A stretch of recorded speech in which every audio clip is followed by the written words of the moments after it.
Hi, Carl Rothschild here.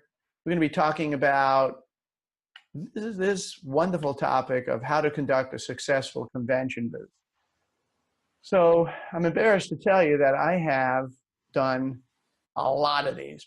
Besides health fairs, where we're actually selling or promoting to specific patients or individuals, we've also done many conventions. I've done for personal injury, I've done for Lipo Melt and Ultimate Light and many others. And I was trained by some of the best, and I'm just going to try to impart some of my knowledge. Um, and so, the question is, what is it that you want from a convention? What is it that you're hoping to gain from it? And ironically, I like when I go to these conventions as an exhibitor, they'll say, be there by noon, let's say, and they're going to open the doors at 3. I want to get there as early as I can. So as soon as the doors open for the exhibitor hall, I'm going to be one of the first ones there setting up, because I want to set up early. And I make it a point of visiting every other exhibitor there. I get a lot of my contact information, a lot of my stuff from the other exhibitors. And this is maybe common knowledge, but I love that. I'll have somebody in charge of our booth, making sure no one's stealing anything from the booth, and then I'm going to go walk on and talk to all the exhibitors. I'm also going to go to as many company contacts, which can be exhibitors, but you actually might talk to the actual people who are running the booth. I'm sorry, running the convention in the first place, and see if I can have contact and communication with them about future events and about other ideas I might have. And what I do is I scope out, if it's the first time I'm doing a convention, because I want to see where's the smartest place to have a booth. Sometimes we'll sign up too late on a convention, and oh my God, we're practically in a closet. No one's ever going to find us there. Versus you want to be in a prime spot. And then, of course, there's a difference in what it's going to cost. If you're like in a prime spot, it could be a difference of several thousands of dollars between a less popular spot than a more popular spot. So depending upon what you're doing, the fact that we're selling a relatively expensive device, and I would pay extra to have the best booth possible.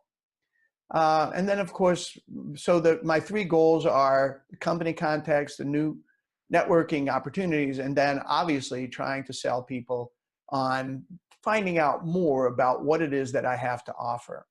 So the setup is pretty important, and we're going to review that in a little while. Let's see what's next. So, how do you get people interested in what you're providing? So there's basically 3 steps of selling. You want to attract the lead. That's obvious. So that's the first thing. And to that end, I had a slide, and I guess it's missing, but the slide is telling you that there are different kinds of booths. So there are 3, if I can remember what the different kinds of booths are. There's an information booth, which is like I used to actually run my own conventions at buildings around, being in a very crowded, congested area near Beverly Hills, Century City, and areas like that. They had really big buildings, and these buildings had concierge, and these employees of the owners wanted to show off what they could do for the residents of the building, or I should say the companies of the building. And so we would help them run events, health fairs and stuff like that. And so I've got to bring everybody in. So I was in charge of bringing the massage therapist, the acupuncturist, a whole bunch of different, restaurants and health foods places and all that. And some of the booths are boring as hell. We had an acupuncturist, and he just sat there, and he had his cards and his pamphlet, and that was it. So there's the informational booth. Then there's the giving away stuff to booths. So there are people that just have a thing of popcorn, and people, just to attract people to the booth. So when we were doing with the attorneys, mine was a multitude of different things that we offered, but basically we were giving them an opportunity to get a free board. And this board was what we called a traffic board. And it had the image of it came with 3 magnetic cars, and it was a metal board, so the cars would stick to this board, and it had the image, and it was very pretty, as a matter of fact, of image of a street. So there would be the cross section, and the reason why this was important is, you know, there are people that cannot explain what the hell happened in the accident, and they can't speak English really well, and so the attorneys grew to love these boards, and they would drive, you know, go crazy to get one. So we had that giveaway, but we also had a other giveaways. So we had a big spinning wheel, and they would spin this wheel, and depending upon where it landed on there, they would win something, and they loved our giveaways. We spent thousands and thousands of dollars on the giveaways, and they love them. And ironically, the thing that they wanted more than anything was our stuffed animals. And we had really beautiful and expensive stuffed animals, and they loved them. And you'd think it was for them. No, they wanted it for their girlfriend, for their wife and their girlfriend. And forgive me, because most of them were men, so it could be their husband, but it was mostly for their kids. They just, no matter what we had up there, we had fancy folders and fancy glassware and all these different things. They all wanted the stuffed animals. So anyway, attracting the lead, you'd have one of three of these booths. One is the information, two is giveaways, and three is evaluation and examination. I love that one. We used to do, you know, a variety of different things. I had 15 practices, and 4 of them were in gyms, and so we did events twice a week, or at least once a week in each of the gyms. So we were pretty busy with that, and that's how I learned even more. You know, what we did was, you know, in the beginning it was, oh, I'm a chiropractor and I'm going to do these events, and people just walk right by. You know, oh, I'm going to check your spine, or I'm going to muscle test you, or whatever it was. We didn't get anybody to stop, hardly any.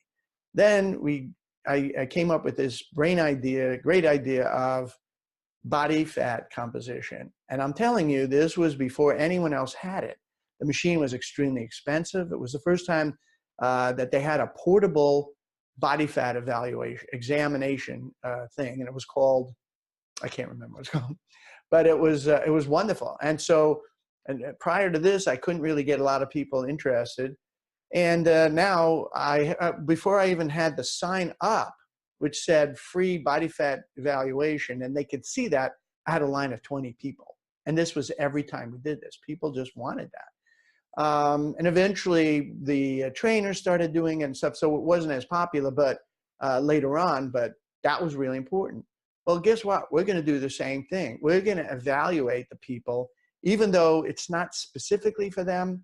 We're going to say, would you like to know what your biological age is? Or do you want to know how old you really are? Or do you want to know how healthy you really are? And so we put them on the body fat composition analyzer, which has the biological age as one of the readings.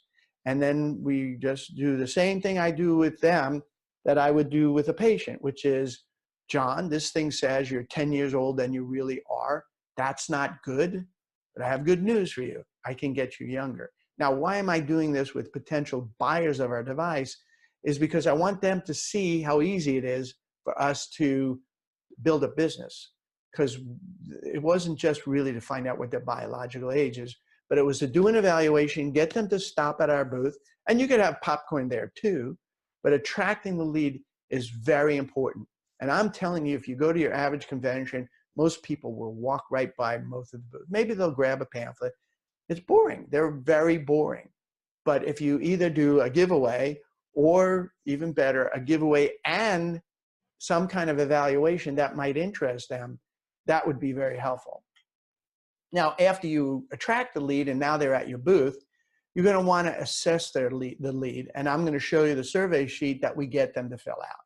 So every time we offer them something, whether it's a bag of popcorn or whatever it is, I'd say, you know what, I'm going to get you that as soon as you fill out this form. They have to fill out that form. Because remember, at the end of the day, through a week later, the only thing that matters is what are you going to bring away from that booth, and that's these survey sheets, and they have to be filled out properly. And then what we do is we score each person. So I'm going to go over the survey sheets in just a moment, And then that last thing is sell the lead. In other words, you're probably not going to sell them a large ticket item here. You know, when I'm doing health fairs and stuff like that, we're going to sell them on coming in to, what we'll do is we'll assess the lead. We'll do an evaluation on them.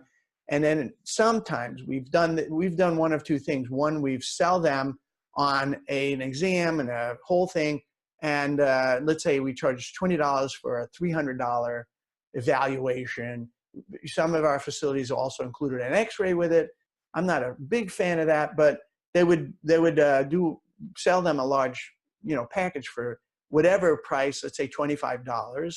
And then what we did was to add on to that is we would say that $25 is going to go to a charity. And the charity would be something that everybody at that convention would know, or in this case, the health fair or whatever. Now, we're not going to do that at the health convention. I'm just telling you what you're going to do in selling the lead. In this case, is we're going to just say, look, I need to get a time, if you can't do it here, get a time where I can call you and we can review this even better, unless they're local. And then you might either visit them with the equipment or whatever. And remember, what I'm going to go over setting up the booth in just a moment, but selling the lead is so important, and getting that survey sheet filled out really well is important, because I want to remind you that there's a question on here about their phone number and about their email address. They'll usually give you their right name, but they sometimes don't put their real number on there because they don't know you from Adam. They don't want to be harassed by you. But now that they've spoken to you for a little while, now you just say, well, what's the best number for me to be able to get back in touch with you? And what's better for you, Monday or Tuesday? In other words, if the convention's over on a Sunday, you know, what's better? Should I call you tomorrow or should I call you Tuesday? And morning or afternoon better? And they go morning. And you always do give them two options. So first, it's Monday or Tuesday. Second, it's morning or afternoon. Third thing is I have at 10 o'clock and I have 11 o'clock, which is better for you. And you zero in on the time that you're going to call them. And if you have their email, you'll also remind them of the call. But sometimes you can just do it, you know, at the actual thing where you're going, at the actual convention where you're going to review with them, you know, how wonderful this is. If you have your computer set up and the Wi-Fi connected, you can actually go over the website and show them some before and after pictures. But I'll show you on our flyer, we have some nice images, and it's pretty cool. And I'll get you your flyer in the future. So now I just want to, before I talk about staffing your booth, I want to talk about what the booth needs to be. And you'll see it on a checklist that I'm going to show you in just a moment. But basically, I do want to have the device there. But you don't have to set up every pad, and I want it on. And we've had people say, well, you know, I don't want to be radiated. You have to remind them, there's about as much radiation from this as there is from a flashlight. This can't harm you. It wouldn't hurt you. But it's a great way to attract people. People, you want them coming over going, what's going on over here? So, you know, when we had a spinning wheel, we made sure that the wheel made noise. It went tick, tick, tick, tick, tick, tick. And people would go, hey, I heard this from like, you know, half a mile away. So, because some of these conventions are huge. I mean, I've been at conventions where it takes a while to walk from one end to the other. I mean, a real long time. So there'd be like 500 exhibitors there. And the more noise you make and the more, you know, more attractive that your booth is, the better. So I'll tell you, you know, we have posters. We have what's called a pop-up poster, which you can get from our printer. Of course, we have all the pamphlet. You'd have the pamphlets. The you know, we also gave out gold bags where we would put a pen in there and all that. It depends on how much money you want to spend on it. But we had a gold bag. We would put the flyer in there, the pen in there, probably our business cards, and we would just go over a bunch of stuff with them, and then hand them the bag, and say, hey, and I'll call you on Tuesday, like we suggested. So, you know, and then also you want to make sure you have the table nicely covered. So typically you'll just pay a little extra, and they'll put a nice cover over your table. So normally you know, it depends on how busy you expect this booth to be and how much investment you want to put in. But I normally would have 3 positions, 3 people. Now, if I don't have 3 people, if I have 2 people or just 1, then everybody has to do everything, but these are the different types of positions. So first you have the host. Now the host is the one, and again, I don't mean to sound sexist, but it's nice to have a healthy looking female. That's always been our best. I've done events with my wife and she'll stop a lot more people than I will. So having a healthy looking female is the best. And how do you know? So the host is going to say, as they're walking by, do you know what your biological age is? Or do you know how healthy you are? Remember, we're going to get them on the body fat composition analyzer, maybe if they're willing to. Some people go, no, I don't want to know. I don't know. Well, that doesn't mean you can't try to stop them anyhow and say, well, have you gotten a bag of popcorn or whatever it is? You want to attract them to your booth so you can get as much information to them as possible. So once they say yes, you'll say, all you need to do is fill out this simple survey sheet and we'll evaluate you. Then the host hands the completed sheet to either the screener or the doctor. So I like to have a host, a screener, and a doctor. And the doctor is the person who doesn't even have to be a doctor, but it's the person that evaluates the results to then have them say, hey, but to really get a better understanding of these results, I'd like you to come into the office. That's if it's a health fair. In this situation, since we're not a health fair and this is a convention and we're looking for people to buy, we're still going to have a host and just a screener who's going to do the body fat composition analyzer and can also go over the results with them as well. So the host is going to manage the booth, keeps the clipboards in line and survey.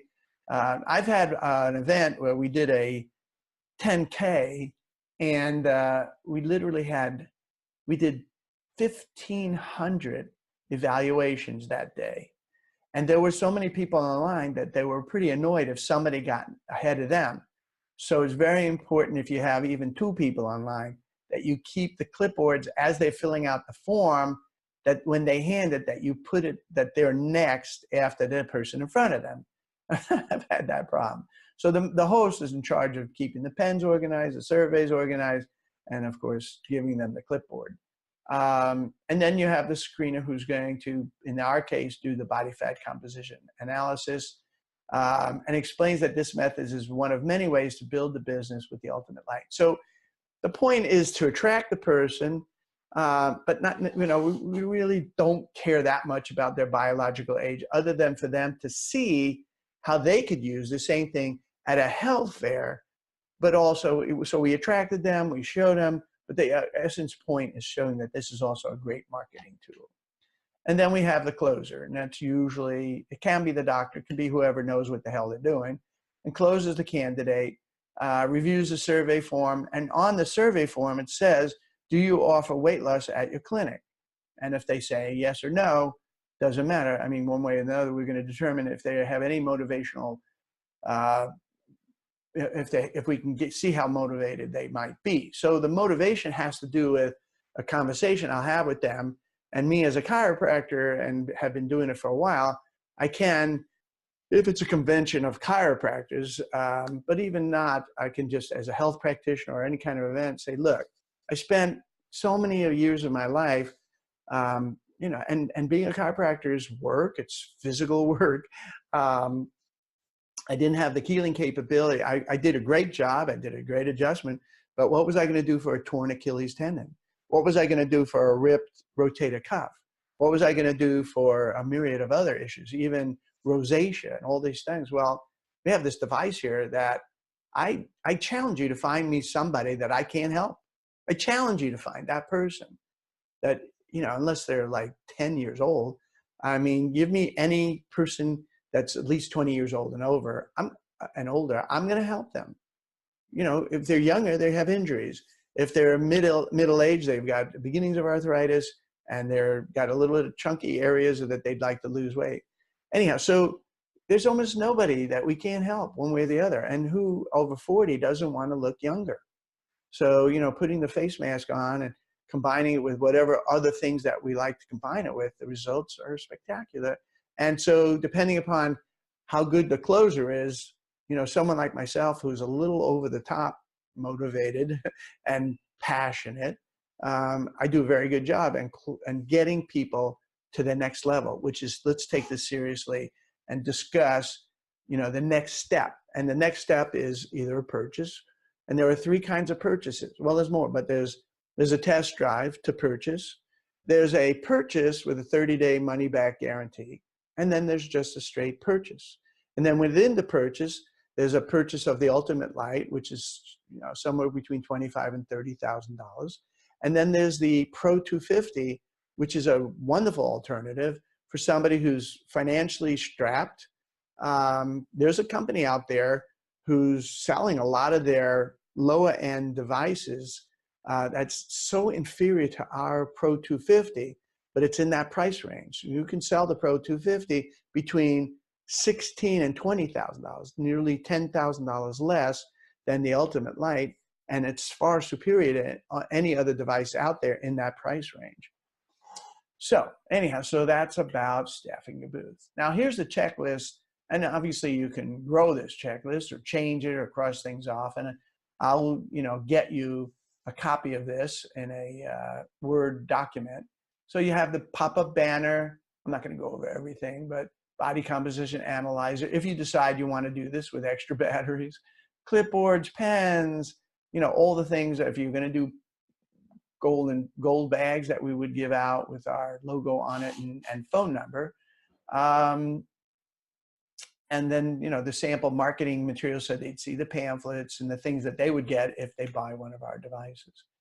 And okay, so then we're going to assess the leads. So we're going to go over the survey sheets. Is there a motivating factor that will make this candidate take action?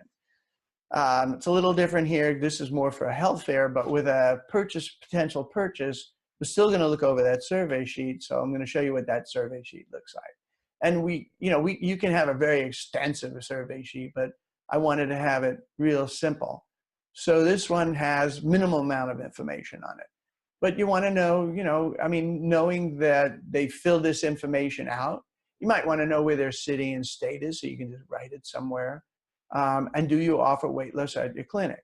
It stimulates a conversation, if nothing else.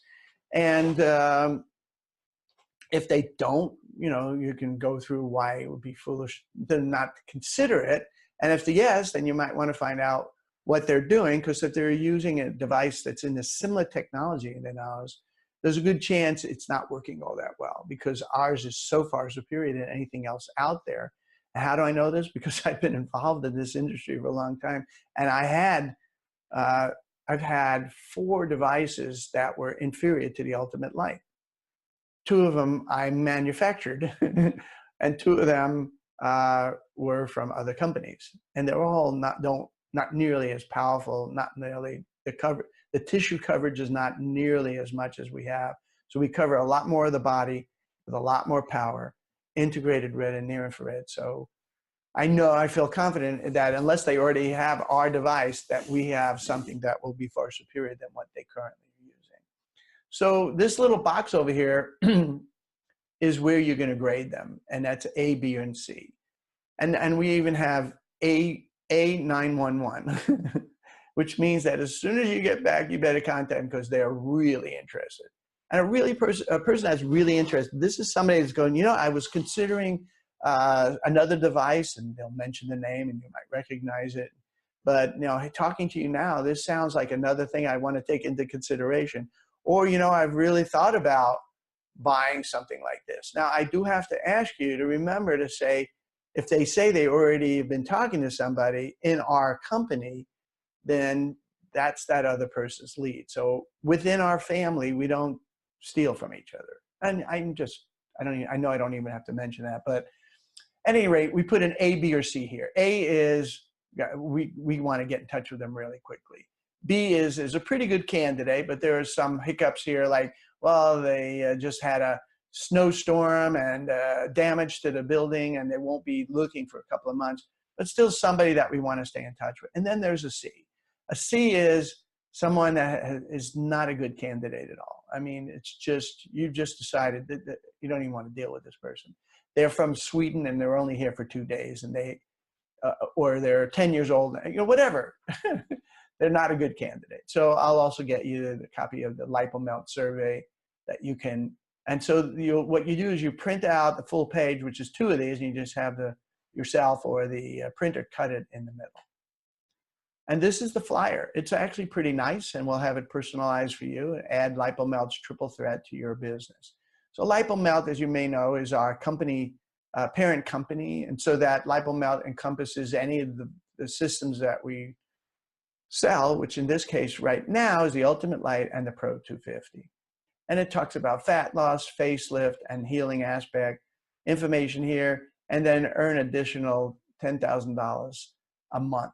And that's extremely conservative. You know, if they can't do better than $10,000 a month, now not in the first few months, but by the 7th month, if they're not doing $10,000 in services, then there's a problem. Now, the problem might be that they didn't have traffic in the first place.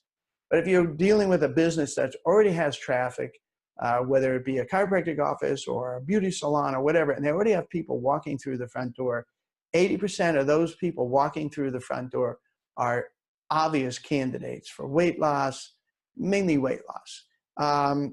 And the reason why I said everybody's a candidate is, you know, it has to do with the healing and the face and the whole, so many other things. But just from the simple weight loss aspect, at least 80% of the people walking through that front door are probably decent candidates for them. Now, if it's a fitness center or whatever, and then the age group of the fitness center, we've had doctors opening up in a fitness center where the average age is between 20 and 30 years old. That's challenging. This is really very successful with middle-aged women.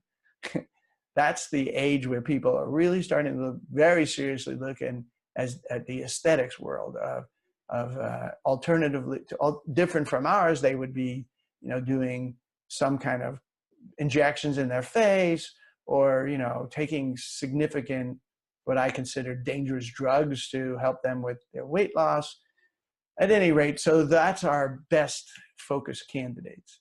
So another thing is that what you want to do is create the scripts for the 3 people if you're having them at your booth. And then each participant has to know their roles. They need to practice, and the script should be practiced to maximize the chances of success.